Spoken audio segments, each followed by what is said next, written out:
Okay, my good friends, it's Roger, Mud Fossil University, again with a special request from a good friend, Aaron Hartman, over at Age of Disclosure, and time to reveal the Giants, I believe.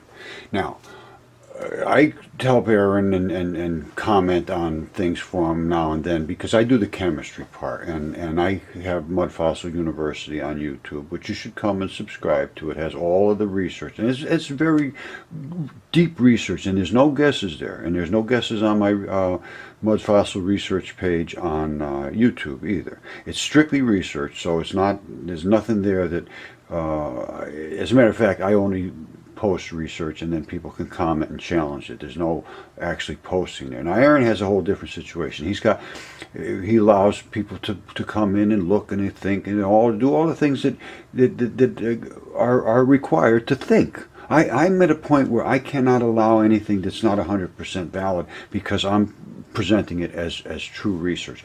It's a different situation. So his page is dedicated to everybody looking and trying to find out what things are. And I go there and I see and I find things that, yes, they're what they are. Sometimes they're not. Sometimes they are. I can't afford not to have the right thing. So I'm going to show you how I make my determinations, and I'm going to comment on some of the things he sent. And I like to do this. All I care about is having people understand this is real, it's not silly, and there are very deep ramifications. It's not a monkey bone. All right. Now, this is a Colossus somewhere. I'm not certain where, but it's a giant, and it was frozen by a Gorgon type of technology long ago, and it's written about by Ovid they call him. But anyway, this is the structure. Now you can see the pose. It's extraordinary, these poses. They have looks of wonder on their faces a lot of times. You see this architecture right here? You see that's the blood running down through the arterial side. Whenever it's red or rusty color, that's the artery side. It has what's called FeO3 blood, oxygen with iron oxide with the 3 oxygens. As it comes down, it forces itself through to the other side where it comes back as blue blood. In mud fossils, it will show up as black. Now, you see this stripe right here? You see that? It almost looks like somebody took a little pizza dough or something and wrapped it over there. That is tendon. It's clearly different from what you see over here. And I'm going to show you the anatomy that'll show this. But anyway, the blood runs down all the way. So this is what we got. These are real. This I certify by Mud Fossil University as a real ancient petrified creature that was done instantaneously. And Ovid has all of this is documented. So it's not something that is it's just a guess. I'm saying, oh, he must have done that instantaneously. No, he wrote all about this. He wrote that they did this to make lawn sculptures, literally. They did this and they posed these people and froze them instantaneously. That's what it says. All right, here's another one Aaron sent me, and it's there's the guy's artery as they ripped his arm off, and you can see the architecture of his arm. There's his artery bleeding all over the place. I mean, it's so unbelievable. I can't even imagine what was going on back then. But Ovid wrote about this. They told these guys, go up and hold this thing up, and then they froze him in place. That's just what happened. It was written about. Now down here you see all of the blood flowing down. That's the part where I showed you before how the different types of muscle is darker here and separated and so forth. Now, there's the other foot. There's blood blowing out of that one. There's blood blowing out here. It was alive. That's all there is to it. It was alive. Case closed. Okay, I went back and looked at the video that I did, and I got a little carried away with the transition metals, but I need people to understand the transition metals, and here they are. And these are the only reason you are alive and breathing oxygen and doing all the things that you do. And every bit of your anatomy requires to have a full complement of these metals. And it's not only these, there's almost 100 of them. You contain iridium and uranium, and all of that stuff is in your body, and it has a function, and it carries molecules around. Every one has a special function and carries a certain specific molecule to do a certain specific job. Some of them may do your elbows. Seriously, it can be that specific. Some of them might do the nails on your body, and some of them the eyes and eyelashes, the thin skin, the thick skin, all the different things has to be built and structured and constructed from something. And these are the ones that carry the things around to do the constructing and to feed you and to give you oxygen and to carry away the carbon dioxide. Without these, you're done. And if you are missing some of these, or they are weak, or they're in the wrong ratios, you become chronically ill. And the reason these things become in the right ratios is because your body processes the food that you take in correctly. And that requires bacteria, because the bacteria creates something that's called enzymes. Enzymes are literally chemistry kits. They're chemistry sets. And then one type of bacteria will say, well, my job is to create something that's going to go out and harvest copper. And if that bacteria is killed by an antibiotic, which is frequently done, you will not have copper. And if you don't have copper, you may not be able to hear. You may not be able to see correctly. You may itch all day long. You may have joint pains. But you will suffer from some chronic illness if you have too much of something or not enough of something. And if you ingest things that are not natural things and they bind with these things that should be carrying something else, then you are going to be possibly ill. Or if they come in and they attack things that you need and they break those molecules and you don't have them, you are going to be sick. So I recommended this for years now, and nobody will listen to me. I know I sound frustrated, and I am frustrated. I'm very frustrated, to be perfectly honest with you. I cannot believe the absolute... Anyway, I'm not going to go into this. I'm just going to continue on. The transition elements are absolutely required for your life and your maintenance and your health, and to keep you away from the doctors. And if you don't, and all the foods you eat are these colors. They're just colors. The food you eat didn't come in these colors because there's nothing there. It came in the colors because you need these things in your body. And the earth knows that. Doctors don't know that. They have no clue about this. They don't care about this at all.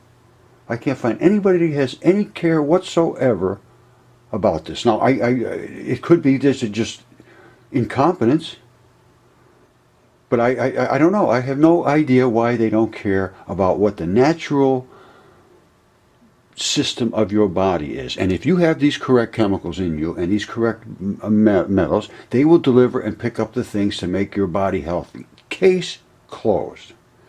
Now, how do you get these things in your body to work correctly? Bacteria. All right, exactly identical to they use in the waste treatment plants, heavy metals and so forth. They attach to the heavy metals. They know what they're doing. They know exactly what to do. Exactly what to do.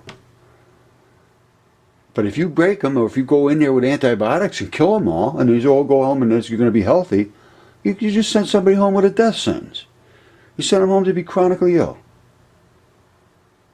That's a fact. If you don't have the right bacteria in your gut, which is what antibiotics kills, goes right through, they'll kill everything, it's all no good. These will never be able to do their job, and you will be sick. And that's why I get frustrated, because all we need is to have a national or a worldwide database that says, all right, here's what the metals are that are in your blood. All they need is a fluoroscope. They take a blood drop, and bloop, bloop, bloop, it says 27% iron, 6% this, and 1% of that, and blah, blah, blah, blah. And there's 100 of them. There's 100 of them. Now, you match that to the bacteria that is in the fecal sample. So here you are, you got a blood drop, you got a little piece of poop. Between the two of them, that is your life. That is your life. Your life is based on poop. Bacteria. I just thought about that. It's funny. I gotta take a break. Okay, my friends, I am sorry. That just struck me funny. My father used to tell me things that made me laugh about. He used to say that everything you drink's been through the kidneys of a Chinaman at least once. Anyway, these kind of things strike me. Anyway, I'm going to go into some other stuff. At one point, I say I'm going to wrap it up here. Well, I don't wrap it up. I just keep on going. So, anyway, I needed a good laugh. All right, thanks. Just keep watching. It's really very interesting. And this is not a monkey bone. I keep saying that, and it is not. It is not just a curiosity. All right, you should really look deep into this. Go to Mud Fossil University, subscribe, and start learning. Because just go. Well, I say learning. Go look. If you see something, it turns you on. You think it's right. Well, maybe there's something there. Well, take a look. Nothing there. You will find nothing, zero, that is not supported with some material physical evidence, or at least a very good story from the ancient texts, which I now believe are literally word for word fact. I mean, there's the things that they wrote which nobody could have expected, like a dragon and a leviathan and all these insane things that we've been finding in Mud Fossil University. They are actually true things that were written, and they're true, like this, the Gorgons. Somehow they petrified these people instantaneously. What is that all about? A lot of study could be done. I think the academics might enjoy this if they ever got into it and let themselves devolve. All right, see you later. All right, we'll finish it up with the Colossus of Colossus of Apennine, I believe is how you pronounce it. And this was supposed to have been done in the 1500s. Well, it wasn't done in the 1500s. This was long, long ago where the gods were here, and this was done by the gods, and they added a nest on a guy's back in the 1500s, and I'll show you that. Now, again, this is the kaolin clays. This is all the red bloody stuff that runs out. I can see all kinds of architecture on the skin, the blood running out of his legs. He had on some kind of a cape that was on him when he first originally was petrified. Now, let's look at other pictures about him. All right, this is what it looks like. This is and all they did was they built this thing up on his back. That's all. And they put a little dragon nest up down there in the 1500s. The rest of it is 100% real. I've checked that thing every single way you can check it, and it is 100% correct. And Ovid wrote everything about this in Metamorphos. It was very, very clear. They talked about doing it. They froze 200 of them in one day, and one guy was swinging his sword, and the other guy turned into stone so quick that when he hit him, his sword went twang, and he was also frozen at the same time with a look on his face of amazement, is what it said. All right, I told you I would make it extremely clear how different things have different transition metals in them, and this is what I've been pointing out to for years now, and I don't even think anybody realizes what it is other than the people that have been paying attention to mud fossils. This is a heart. It's an opalized heart. Now, opals form in blood. Blood is thick, thick, thick blood. Australia is slaughtered with blood. And the blood has transition metals in it. And when it's wet, these things, all of the body tissue, its natural condition is in wetness is to pass things in and out. It loves to move things in and out. It's called carboxylation. And it's carboxylation of transition metal elements. Every time you see a color, it's a transition metal. Every time you see it clearly delineated in these forms, it means that that particular type of tissue needs a certain type of metal to do its job. This might be vanadium, it might be copper, it might be whatever it is. There's 100 different transition metals. There's even iridium and uranium are transition metals, and they are in your body. And they do certain jobs. And the jobs they do are critical, and they just don't understand that either. They think they're just rattling around in your body. Well, they are not. They grab onto molecules up in your heart. They bring them down to your legs and extremities and your whole body, and they drop them off. And as that pH changes, they grab onto a molecule to take back up to the heart to add another oxygen to it. Simple as that. It's the pH change that causes transition metals to handshake and release. Simple as that. And if you don't have them, you're sick. And if you don't have them in the right quantities, you're sick. And if you can't get them and process them by bacteria in your body, you're sick. It's called chronic illness. So I throw all these things in. I can't help myself. That's what I do. But let's go back to the giants. By the way, I don't want to beat this thing to death, but I've been trying to get some doctor to pay attention, and not a single one will. All you need to do, because I can tell you right now, these tissues have to have exact type of chemistry. You are nothing but a chemistry set. And if you don't have the right transition metals, you're going to be sick. All they need to do is to take a blood sample with a fluoroscope reading to find out the percentages and what blood metals are in your body, and then they match that up to a database of the average and people that don't have any symptoms, and then they would look at the bacteria that's your body from a fecal sample. Between those two in a database, and everybody went in and did that, before long they would find out what bacteria was bad and what metal it deprived or would not remove from you, and therefore the type of bacteria that was bad in you, because they create what they call an enzyme. The enzyme creates the metal. And if you don't have the metal, you cannot drag the things around in your body for your fingernails and your ears and your eyes and your toenails, and all the things have different chemistry, and all of those different transition metals have a different chemical signature handshake.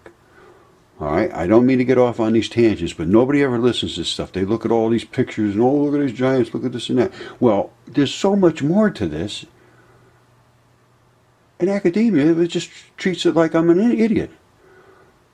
This is not silly. You know, it's time to stop wasting the time with this. I'm not going to live forever. I mean, I want to watch it. I know I'm not important. It's not me. But I want to watch. Now, something else I don't understand is this is not basalt. It's a crete left over after crushing stone to take out the gold, and what's left is a mineral concrete. It's just like concrete, and they must have added some kind of fuser to this. This is a mold, and the mold was here, and it's a giant. That's a giant's hand. Just like this. I made a mold. It's identical. He was forcing this down into the mold.